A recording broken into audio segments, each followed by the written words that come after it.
Salut les gars, mon nom est Olivia et j'ai 19 ans. Je vais vous raconter comment je suis devenue cosmoholique, l'obsession de me maquiller tout le temps. Tout a commencé quand j'étais au collège. Toutes les filles étaient tellement attirantes et charmantes. Moi, je me sentais à mon désavantage par rapport à elles. Elles étaient toutes uniques et talentueuses à leur manière. Je n'étais bonne à presque rien et moi, j'étais une élève moyenne. J'avais la peau claire, mais je n'étais même pas jolie comme les autres filles de ma classe. Alors, une idée m'est venue. Pour devenir plus populaire, j'ai commencé à planifier mes séances de chirurgie plastique. J'ai supplié mes parents de me laisser faire, mais malheureusement, ils étaient très opposés à cette idée. Ils m'ont dit qu'une jeune fille comme moi devrait investir son cerveau dans des sujets plus intellectuels au lieu de perdre son temps avec les apparences. J'étais furieuse contre eux et j'ai protesté pendant des jours. Je ne mangeais rien de ce qu'ils me donnaient au petit déjeuner, au déjeuner ou même au dîner.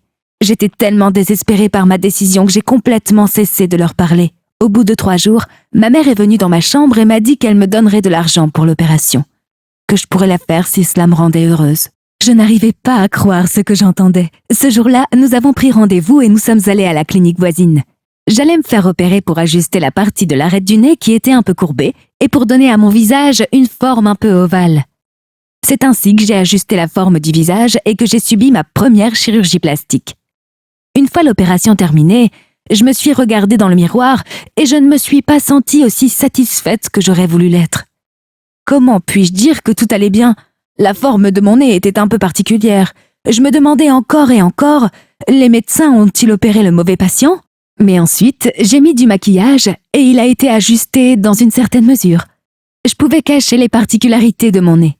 C'est ainsi que je suis devenue obsédée par le maquillage, que mon visage autrefois beau et naturel s'est transformé en un vrai désastre. J'ai également créé ma propre page Instagram et j'ai commencé à gagner des adeptes comme toute autre célébrité.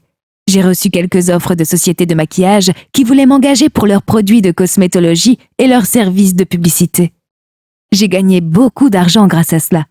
Ce que j'ignorais, c'était l'impact que cela aurait sur ma vie à l'avenir.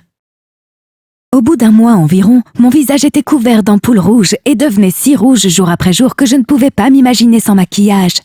Pas même un seul instant. Je ressemblais presque à un zombie du cinéma.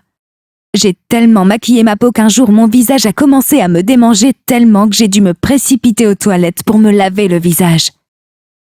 Cela ne m'a pas beaucoup aidé. J'ai dû prendre rendez-vous avec un dermatologue. Le lendemain, je suis allée à la clinique et le médecin m'a dit que j'avais tellement maquillé ma peau que j'avais presque endommagé mon visage.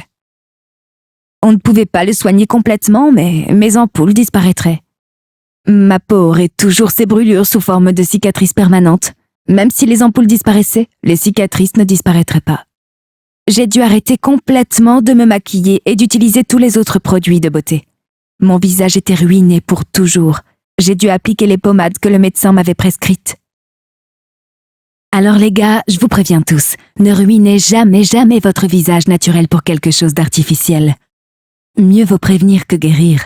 Le maquillage vous donnera une peau impeccable pendant un court instant, mais à un moment donné, vous devrez être prêt à subir les conséquences. Aimez-vous comme vous êtes. Ne laissez pas vos insécurités prendre le dessus sur votre vie. Sinon, vous finirez par vous ruiner encore plus qu'avant.